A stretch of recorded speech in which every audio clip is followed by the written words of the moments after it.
Hello అండి. అందరికీ నమస్తే. రేపు ఈవినింగ్ నేను ఉండను మమ్మీ అని అంది. శౌర్య ఆశ్చర్యంగా స్నిగ్ధాన్ని చూస్తాడు. స్నిగ్ధ మెడికల్ క్యాంప్కి వెళ్తున్నామంది. శౌర్య డల్గా స్నిగ్ధాన్ని చూస్తూ ఉంటాడు. జానకి సరే అని కాసేపుండి శశితో వెళ్ళిపోతుంది. శౌర్య కామ్గా పైకి వెళ్ళిపోతాడు. స్నిగ్ధ కూడా శౌర్య వెనకనే వెళ్తుంది. శౌర్య సీరియస్ గా బెడ్ పై కూర్చొని ల్యాప్టాప్ ఒళ్ళో పెట్టుకుని వర్క్ చేసుకుంటూ ఉంటాడు. స్నిగ్ధ శౌర్య పక్కన కూర్చొని బావా అంటూ భుజంపై చేయి వేస్తుంది. శౌర్య స్నిగ్ధ చేతిని తీసేస్తూ ఏంటి అన్నాడు. స్నిగ్ధ బాధగా నా మీద కోపమా బావా అంది. శౌర్య మౌనంగా వర్క్ చేసుకుంటూ ఉంటాడు. స్నిగ్ధ నాకు తెలుసు బావా, మెడికల్ క్యాంప్కి వెళ్తున్నామని నీకు చెప్పలేదు అని నా మీద కోపం. కానీ బావా, నిజంగా నాకు ఈ రోజే తెలిసింది. నేను హాస్పిటల్లో ఉన్నప్పుడు ఇన్ఫార్మ్ చేశారంట. నాకు ఎవ్వరూ చెప్పలేదు. కనీసం సీమా కూడా చెప్పలేదు. అడిగితే సారీనే అనంది. కాలేజీ నుండి వస్తానే చెప్పుండేదాన్ని. కానీ సీమా రవిలా లవ్ మ్యాటర్ షాక్ లో ఉంటిని. అంతేకాని నీకు చెప్పకూడదని కాదు బావా అంది. శౌర్య ఏమీ మాట్లాడలేదు. స్నిగ్ధ సరే బావా, నేను చెప్పాల్సింది చెప్పాను. ఇంకా నా మీద కోపం ఉంటే నేనేం చేయలేను బావా అని వెళ్ళబోతుంది. శౌర్య తన చెయ్యి పట్టుకొని ఆపుతాడు అన్న నమ్మకంతో. కానీ శౌర్య మౌనంగా తను వర్క్ చేసుకుంటూ ఉంటాడు. 2 అడుగులు వేసి వెనక్కి తిరిగి శౌర్య వర్క్ చేసుకుంటూ ఉండటంతో కోపంగా దగ్గరికి వచ్చి శౌర్య ఒడిలోని ల్యాప్టాప్ను తీసి పక్కన టేబుల్ పై పెడుతుంది. శౌర్య ఏంటిది స్నిగ్ధ, వర్క్ చేసుకుంటున్నా కదా, డిస్టర్బ్ చేస్తావు అని అన్నాడు. స్నిగ్ధ ఏంటి డిస్టర్బ్ చేశానా, నాకన్నా నీకు ఆ వర్క్ ఇంపార్టెంటా అని శౌర్య ఒడిలో కూర్చొని హక్ చేసుకుంటుంది. శౌర్య పోవే, ఇప్పుడే వెళ్ళు, ఎందుకు నిన్ను డిస్టర్బ్ చేస్తావు అన్నాడు. స్నిగ్ధ నాకేమన్నా సంతోషమా బావా నిన్ను వదిలి వెళ్ళడం, కానీ తప్పదు. ఏమాత్రం అవకాశం ఉన్నా నేను ఎస్కేప్ అయి ఉండేదాన్ని. కానీ అలా లేదు కాబట్టే వెళ్తున్నాను. ప్లీజ్ అర్థం చేసుకో బావా అంది. శౌర్య స్నిగ్ధను హక్ చేసుకుంటూ సర్లే, ఎన్ని రోజులు క్యాంప్ అన్నాడు. స్నిగ్ధ మేబీ 1 వీక్ ఉండొచ్చు అంది. శౌర్య ఏంటి వారమా అని ఆశ్చర్యపోతాడు. స్నిగ్ధ వారం అంటే ఎంత బావా, చిటికలో అయిపోదు అంది. శౌర్య స్నిగ్ధను గట్టిగా హత్తుకొని గుండెల్లో తలదాచుకుంటూ నీకలాగనే అనిపిస్తుంది, కానీ నాకే నిన్ను చూడకుండా వారం రోజులు ఎలా ఉండాలి, పోనీ నేను వచ్చేనా అన్నాడు. స్నిగ్ధ శౌర్య తలను ఆర్తిగా గుండెలకు హత్తుకుంటూ అప్పుడు అది మెడికల్ క్యాంప్ కాదు బావా, హనీమూన్ ట్రిప్ అవుతుంది బావా అంది. శౌర్య తల ఎత్తి స్నిగ్ధాన్ని చూస్తూ ఇదేదో బాగుంది కదా అన్నాడు. స్నిగ్ధ ఓ బావా అని లేవబోతుంటే శౌర్య స్నిగ్ధను లేవనీయకుండా అలాగే గట్టిగా పట్టుకొని వెనక్కి వాలి పడుకొని స్నిగ్ధ తలను గుండెల మీదకి చేర్చుకొని గట్టిగా పట్టుకొని కళ్ళు మూసుకుంటాడు. స్నిగ్ధ శౌర్య గుండె చప్పుడు వింటూ కళ్ళు మూసుకుంటుంది. మరునాడు ఉదయం స్నిగ్ధ బ్యాగ్ సర్దుకుంటుంది. శౌర్య తనకు టిఫిన్ నోట్లో పెడుతూ ఉంటాడు. స్నిగ్ధ నేను తింటాను అంటే వినవు కదా బావా అంది. శౌర్య నవ్వి వినను అంటూ తనకు టిఫిన్ తినిపిస్తూ ఉంటాడు. స్నిగ్ధ తింటూ నువ్వు తిను బావా అంది. శౌర్య తింటాలే, నువ్వు వెళ్ళాక తినాల్సింది టిఫినే కదా అన్నాడు. స్నిగ్ధ బావా నిన్ను అని అంటూ భుజంపై గిచ్చుతుంది. శౌర్య నొప్పే వదులు అంటూ స్నిగ్ధ చేతిని పట్టుకొని తనకు పూర్తిగా తినిపించి వాటర్ గ్లాస్ చేతికి ఇచ్చి తను హ్యాండ్ వాష్ చేసుకుంటాడు. స్నిగ్ధ బావా టైం అవుతుంది, బయలుదేరదామా అంది. శౌర్య స్నిగ్ధను హగ్ చేసుకొని నేను నిన్ను చాలా మిస్ అవుతున్నాను రా అంటాడు. స్నిగ్ధ శౌర్య చెంపలను చేతుల్లోకి తీసుకొని నుడిపై ముద్దు పెట్టుకొని లవ్ యూ బావా, నేను ఫోన్లో ఎప్పుడు టచ్ లో ఉంటానులే బావా అంది. శౌర్య అని స్నిగ్ధ చేతులను తన చేతుల్లోకి తీసుకొని ముద్దు పెట్టుకొని పద అంటూ స్నిగ్ధ బ్యాగ్ తీసుకొని ఇద్దరూ కిందకు వస్తారు. సోఫాలో జానకి కూర్చుని ఉంటుంది. టెర్రస్కెళ్లే స్టెప్స్ పైన కూర్చుని ఉంటాడు శశి. కింద స్టెప్ పై కూర్చొని శశి కాళ్లపై తల పెట్టుకొని డల్ గా కూర్చొని ఉంటుంది దీప్తి. శశి తన తల నిమురుతూ ఈ వారం జానకి ఆంటీ ఇక్కడికి రాదు దీప్తి, నేను కూడా ఊరికే వస్తే బాగోదురా అని అంటాడు. దీప్తి నా కోసం నువ్వు రావచ్చు కదా శశి అంది. శశి మనం ప్రేమించుకుంటున్నామని మీ వాళ్ళకి మా వాళ్ళకి తెలుసు. మీ పేరెంట్స్ ఏమనుకుంటారు చెప్పు, మన మీదే ఒక కన్నేసి ఉంటారు. నాకు కూడా ఇబ్బందిగా ఉంటుంది, 1 వారమే కదా అన్నాడు. దీప్తి కనీసం ఫోన్లో అన్నా మాట్లాడతావా శశి, లేకపోతే దానికి కూడా ఇబ్బంది అంటావా అంది. శశి ఇంటికి రాను అన్నాను, అంతేకాని నిన్ను కలవను అనడం లేదు కదా అని అంటాడు వంగి దీప్తి చెవిన చిన్నగా కొరుకుతూ. దీప్తి సంతోషంతో ఏంటి అని అంది. శశి కలుద్దాం, నిన్ను చూడకుండా నేను ఎలా ఉండగలను అన్నాడు. దీప్తి తల ఎత్తి శశిని చూస్తూ ఎలా, ఎక్కడ కలుద్దామంది. శశి ఎక్కడో ఒక దగ్గర కలుద్దాంలే, మీ ఆఫీస్కు వచ్చి నిన్ను పికప్ చేసుకుని వెళ్తాను అన్నాడు. దీప్తి థ్యాంక్స్ అనంది. దీప్తి అన్న ప్రభావతి పిలుపుతో అద్దో మీ మమ్మీ పిలుస్తుంది వెళ్దామని ఇద్దరూ కలిసి హాల్లోకి వస్తారు. ప్రభావతి ఇద్దరిని చూసి చిన్నగా నవ్వుకుంటూ కిచెన్ లోకి వెళ్ళిపోతుంది. స్నిగ్ధ శశి దగ్గరికి వచ్చి ఏంట్రా నాకు సెండ్ ఆఫ్ ఇవ్వడానికి వచ్చి దీప్తితో ముచ్చట్లా అంది. శశి దీప్తిని చూసి చిన్నగా నవ్వుతాడు. శౌర్య ముందుకొచ్చిన చెవుల కన్నా వెనక వచ్చిన కొమ్ములు వాడి అంటే ఇదే అన్నాడు. శశి అబ్బా అన్నయ్య ప్లీజ్ నువ్వు పెట్రోల్ పోయకు, ఈ వారం నేను కూడా రానని ఫీల్ అవుతుంటే కన్విన్స్ చేస్తున్నా అంతే అన్నాడు. స్నిగ్ధ నవ్వి నేను సరదాగా అన్నాలే అని జానకిని హత్తుకొని వెళ్ళొస్తానమ్మా అంది. జానకి స్నిగ్ధ నుడిపై ముద్దు పెట్టి జాగ్రత్తగా వెళ్ళిరా, టయానికి తిను, పస్తులుండకు అంది. స్నిగ్ధ అని ప్రభావతితో ప్రసాద్తో చెప్పి బయటికి వస్తూ మమ్మీ అత్తయ్య వాళ్ళు కూడా వచ్చుంటే బాగుండు కదా అంది. శౌర్య నువ్వు సడన్ గా చెప్తివి, వాళ్ళకు అసలు చెప్పనే లేదు. సరేలే వారమే కదా, క్షణాల్లో అయిపోదు, నువ్వు రావడమే. సాయి వాళ్ళ ఎంగేజ్మెంట్ పెట్టుకుంటాం కదా, దానికి అందరం కలుస్తాంలే అన్నాడు. స్నిగ్ధ డల్ గా బయటికి వస్తుంది. అప్పుడే వెహికల్ అందరూ దిగుతారు. స్నిగ్ధ సంతోషంగా శౌర్యాన్ని హగ్ చేసుకుని థ్యాంక్స్ బావా అంది. శౌర్య స్నిగ్ధ నుదుటిపై ముద్దు పెట్టుకొని నీ మనసు నాకు తెలియదా అన్నాడు. స్నిగ్ధ అందర్నీ పలకరిస్తుంది. రఘు లక్ష్మిలను హక్ చేసుకుని బాయ్ మమ్మీ అని అంటుంది. కృష్ణవేణమ్మ సుబ్బరామయ్య కాళ్లకు నమస్కరిస్తుంది. సుచిత్ర విష్ణులను హక్ చేసుకుని థ్యాంక్స్ మామయ్య, మీ అందరినీ మిస్ అవుతున్నాను అనుకున్నాను. సాయి చాక్లెట్ తీసి స్నిగ్ధకి ఇస్తూ ఇది నేనే ఇస్తున్నా, శౌర్య చెప్తే ఇవ్వడం కాదు అన్నాడు. స్నిగ్ధ నవ్వి థ్యాంక్స్ అని పక్కనే ఉన్న స్నేహాన్ని హక్ చేసుకుని వెళ్ళొస్తా అక్క అని శౌర్య బైక్ ఎక్కి అందరినీ చూసి చేయి ఊపుతుంది. శౌర్య బైక్ ను ముందుకు తీసుకుని వెళ్తాడు. స్నిగ్ధ శౌర్యను గట్టిగా హక్ చేసుకుని థ్యాంక్స్ బావా, నీకెన్ని థ్యాంక్స్ చెప్పినా తక్కువే అంది. శౌర్య నవ్వి స్నిగ్ధ చేతిని ముద్దు పెట్టుకుంటాడు. శౌర్య బైక్ ని స్నిగ్ధ కాలేజ్ బస్ దగ్గర ఆపుతాడు. స్నిగ్ధ శౌర్య బైక్ దిగి చుట్టూ చూస్తుంది. దాదాపు అందరూ వచ్చుంటారు, కానీ సీమ కనబడదు.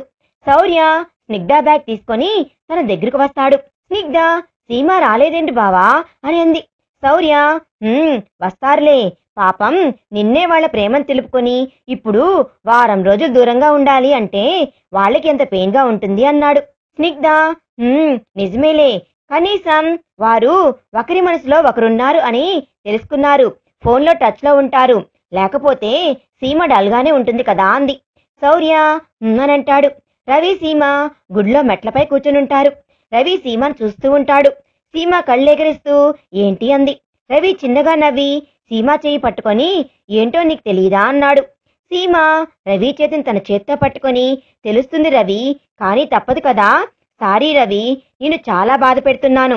నేను కొంచెం ఆలోచించి ఈ మెడికల్ క్యాంప్ నుండి వచ్చాక చెప్పుండాల్సింది, కానీ నాకు తన అమ్మాయి కాదు శౌర్య అని తెలియగానే నీ ముందు వాలాలి అనిపించింది అంది. రవి సీమా చేతిని ప్రెస్ చేస్తూ అలా చెప్పకుండా ఉండుంటే ఈ వారం నువ్వు మాత్రమే బాధపడుండే దానివి కదా. ఇప్పుడు మన మనసులు కలిసిన ఆనందంతో ఈ ఎడబాటు పెద్ద కష్టం కాదులే అన్నాడు. సీమా చిన్నగా నవ్వి ఫోన్ చేస్తుండు రవి అంది. రవి నేను చేస్తాను, కానీ నువ్వే బిజీ వర్క్ ప్రెజర్లో ఉంటావేమో అన్నాడు. సీమా పర్లేదు, ఎంత ప్రెజర్లో ఉన్నా నీతో మాట్లాడితే రిలాక్స్ అయిపోతాను అంది. రవి సరే అయితే నీకు విసుకొచ్చి ఫోన్ చేయకురా బాబు అనేదాకా చేస్తూనే ఉంటా అన్నాడు. సీమ మాటలు బాగానే చెప్తున్నావు, చూద్దామనంది. రవి నవ్వి సరే మనం వెళ్దామా అని లేచి సీమాకు చేయి అందిస్తాడు. సీమ రవి చేయి పట్టుకుని పైకి లేచి తనతో పాటు వస్తుంది. ఇద్దరు బైక్ లో కాలేజీ బస్ దగ్గరికి వస్తారు. స్నిగ్ధ సీమను చూసి అదిగో బావా సీమ రవిలు అంది. ఇద్దరు స్నిగ్ధ దగ్గరికి వస్తారు. స్నిగ్ధ ఏంటి రవి, మాకు తెలియకుండా చాలా దూరం వెళ్ళిపోయారు అంది. రవి నవ్వి సీమాను చూస్తూ నాకేం తెలియదు మేడం, ఇంకా మీకేం తెలుస్తుంది, ఒక రకంగా మమ్మల్ని కలిపింది మీ ప్రేమే మేడం అంటాడు. స్నిగ్ధ మా ప్రేమ అంది. రవి మీ మీద ప్రేమతోనే కదా మీ ఆనందాన్ని డిస్టర్బ్ చేయకూడదని సార్ అమ్మాయి గెటప్ లో మిమ్మల్ని ఫాలో చేశాడు, అది చూసి సీమ జలసీగా ఫీల్ అయ్యి నన్ను అవాయిడ్ చేసింది. ఎప్పుడైతే తను అమ్మాయి కాదు శౌర్య సార్ అని తెలుసుకుందో అప్పటిదాకా దాచిన ప్రేమ పదింతలై వెంటనే తన మనసు విప్పి చెప్పేసింది. అంటే మమ్మల్ని కలిపింది కూడా మీ ప్రేమే కదా అన్నాడు. స్నిగ్ధ నవ్వి అనంటుంది. నలుగురు మాట్లాడుకుంటుండగా బస్ కదులుతుంది. శౌర్య స్నిగ్ధ చేతిని ముద్దు పెట్టుకుని బాయ్ స్నిగ్ధ, ఫోన్ చేస్తుండు అన్నాడు. స్నిగ్ధ సీమాలు బస్ ఎక్కుతారు.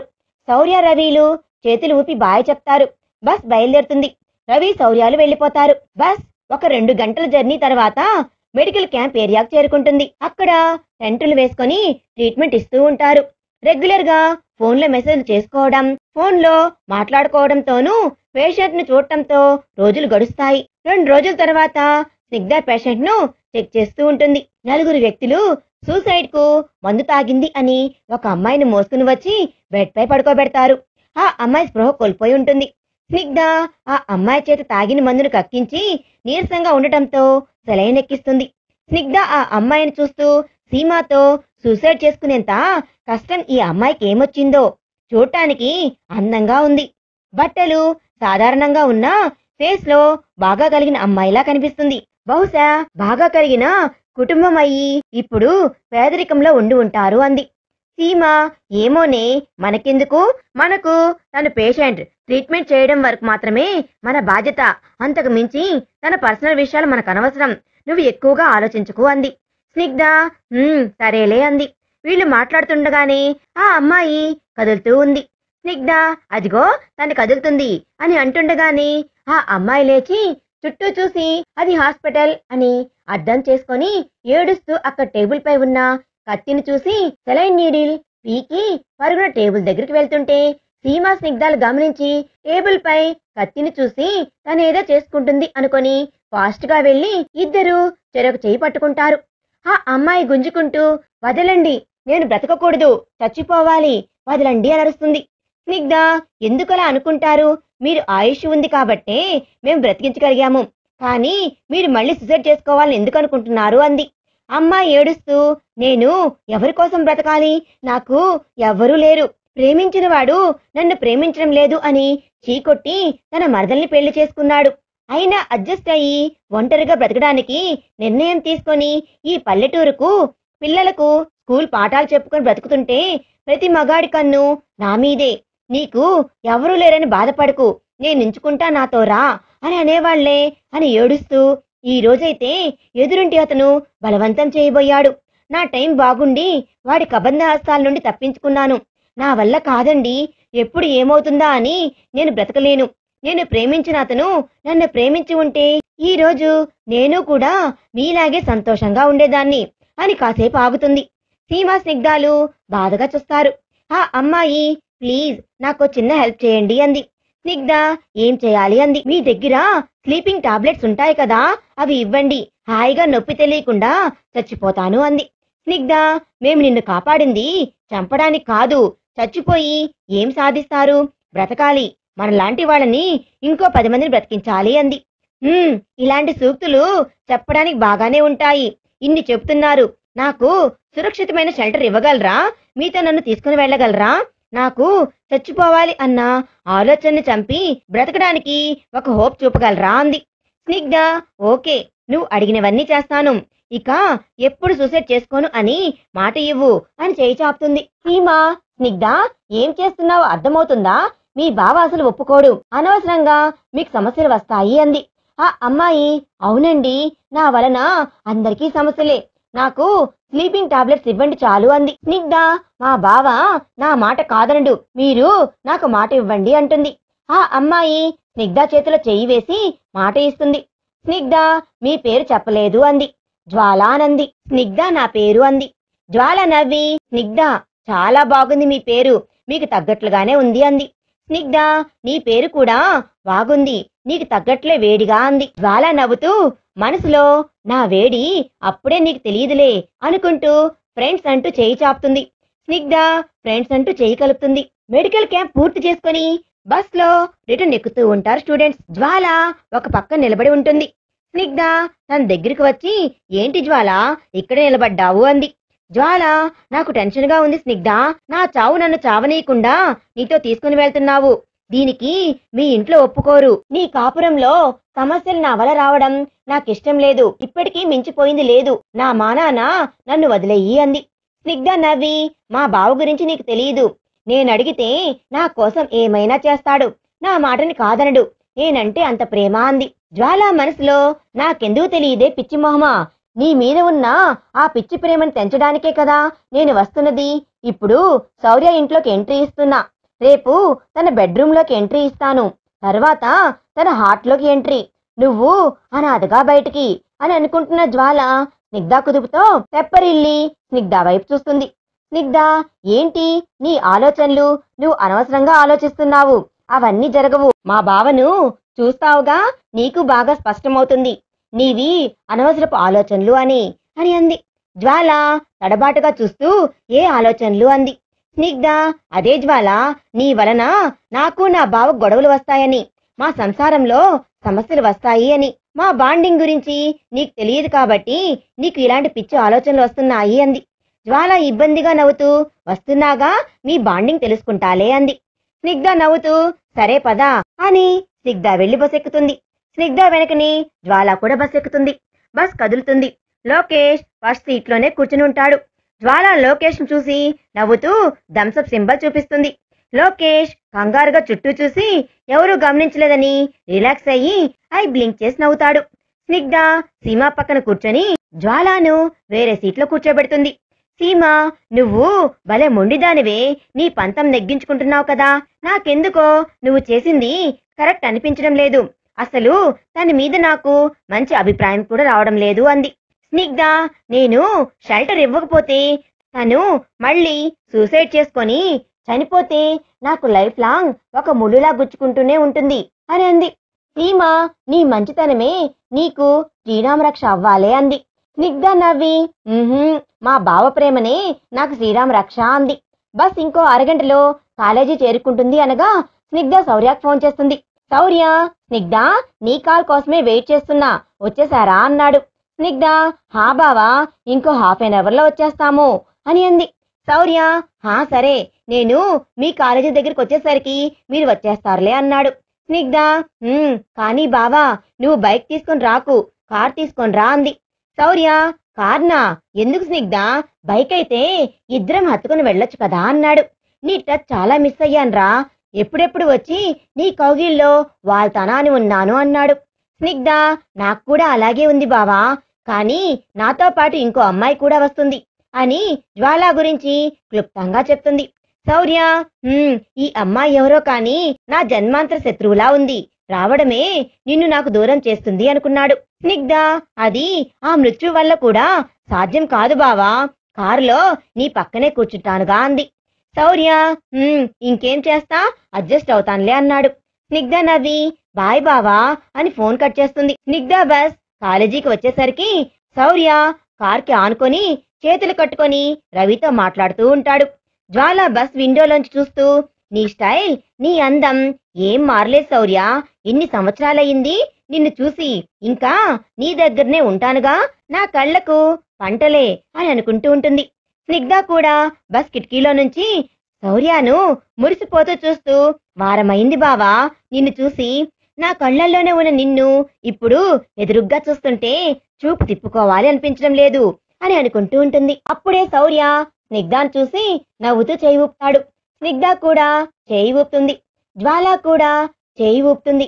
బస్ కాస్త ముందుకు వెళ్ళి ఆగుతుంది. శౌర్య చేయి ఊపుతున్న జ్వాలను చూసి షాక్ అవుతాడు. బస్సులోంచి ఒక్కొక్కరుగా దిగుతుంటారు. స్నిగ్ధ, సీమ వారి వెనకాల జ్వాల దిగుతుంది. శౌర్య కనుబొమ్మ ముడిచి స్నిగ్ధ సీమాలతో బ్యాగ్ భుజానికి తగిలించుకొని వస్తున్న జ్వాలను విసుగ్గా చూసి, స్నిగ్ధ చెప్పింది జ్వాల గురించా? ఈ తిక్కది దీన్ని వెంటబెట్టుకుని వస్తుందేంటి? నేను తన ప్రేమ కాదన్నానని, స్నిగ్ధ నా భార్య అని తెలుసుకొని తనని ట్రాప్ చేసిందా? ఈ పిచ్చిది అది చెప్పిన మాటలు నమ్మి దాన్ని వెంటబెట్టుకొని వస్తుంది అని అనుకుంటుండగానే స్నిగ్ధ శౌర్య దగ్గరికి వచ్చి, బావా, నేను చెప్పిన అమ్మాయి తనే, జ్వాల అని అంటూ పక్కన చూస్తుంది. అక్కడ జ్వాల ఉండదు. కాస్త దూరంలోనే ఆగిపోయి ఉంటుంది. స్నిగ్ధ జ్వాల దగ్గరికి వచ్చి, ఆగిపోయావేరా, తనే మా బావ శౌర్య అంది. జ్వాల, సారీ స్నిగ్ధ, నేను రాలేను అంది. స్నిగ్ధ, ఏమైంది? మా బావను చూసి సంకోచిస్తున్నావా? మా బావ ఏమీ అనడు, రా అంటూ చెయ్యి పట్టుకుంటుంది. జ్వాల స్నిగ్ధ చేతిని తీసేస్తూ, స్నిగ్ధ, గతంలో నేను ఒకరిని ప్రేమించాను అని చెప్పాను కదా, అది శౌర్యానే అంది. స్నిగ్ధ శౌర్య వైపు చూస్తుంది. శౌర్య వారిద్దరినీ విసుగ్గా చూస్తుంటాడు. స్నిగ్ధ చిన్నగా నవ్వి, అయినా సరే నా బావ నా మాట కాదనడు, రా అంటూ శౌర్య దగ్గర తీసుకుని వస్తుంది. శౌర్య, జ్వాల, ఏంటి డ్రామా అన్నాడు. స్నిగ్ధ, బావా ఆగు, తను రానంటున్నా నేనే తనను తీసుకుని వచ్చాను. తనకు సురక్షితమైన షెల్టర్ ఇస్తాను అని ప్రామిస్ చేశాను. తను జీవితం మీద విరక్తి చెంది సూసైడ్ చేసుకుంది. హోప్ చూపిస్తాను అని మాట ఇచ్చాను అంది. శౌర్య ఏమీ మాట్లాడకుండా డల్గా కారులో డ్రైవింగ్ సీట్లో కూర్చుంటాడు. స్నిగ్ధ ఫ్రంట్ నా శౌర్య పక్కన కూర్చొని జ్వాలను వెనక కూర్చోమంటుంది. జ్వాల వెనక కూర్చుంటూ మిర్రర్లో శౌర్యాన్ని చూసి కళ్ళెగరేస్తూ నవ్వుతుంది. చెవిలో ఇయర్ ఫోన్స్ పెట్టుకొని హమ్ చేస్తూ ఉంటుంది. జ్వాల నవ్వుకు శౌర్య కోపం పెరిగి ఫాస్ట్ గా డ్రైవ్ చేస్తాడు. స్నిగ్ధ శౌర్యాన్ని చూసి చిన్నగా నవ్వుతూ దగ్గరికి వచ్చి బావా అంటుంది. శౌర్య కస్తుమని స్నిగ్ధాన్ని చూస్తాడు.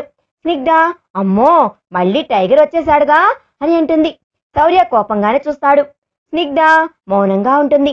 శౌర్య ఇంటికి దగ్గరలో వస్తుంది అనగా స్నిగ్ధ, బావా ఇంటికి కాదు ఆశ్రమానికి తీసుకుని వెళ్ళు, జ్వాలను అక్కడే వదులుదాము, దానికి మించిన సురక్షితమైన షెల్టర్ వేరేది లేదు కదా అంది. శౌర్య ఆశ్చర్యంగా స్నిగ్ధాన్ని చూస్తాడు. స్నిగ్ధ చిన్నగా నవ్వి అనంటూ తల ఊపుతుంది. శౌర్య హ్యాపీగా స్నిగ్ధ భుజం చుట్టూ చేయి వేసి దగ్గరికి తీసుకుని థ్యాంక్స్ రా అంటాడు. స్నిగ్ధ, నిన్ను ఇబ్బంది పెట్టే పనులు నేనేమీ చేయను బావా అంది. ఇంతకీ స్నిగ్ధ జ్వాలాని అనాథాశ్రమం తీసుకెళ్తుంది అని తెలుసుకుంటుందా? తెలుసుకొని జ్వాల ఏం చేస్తుంది? జ్వాల ప్లాన్ ను స్నిగ్ధ తిరగొడుతుందా అనేది మనం నెక్స్ట్ పార్ట్ లో తెలుసుకుందాం. ఈ వీడియో కనుక మీకు నచ్చినట్లయితే ప్లీజ్ లైక్ చేయండి. మీ విలువైన అభిప్రాయాన్ని కామెంట్ రూపంలో తప్పకుండా తెలియజేయండి. Thanks for watching.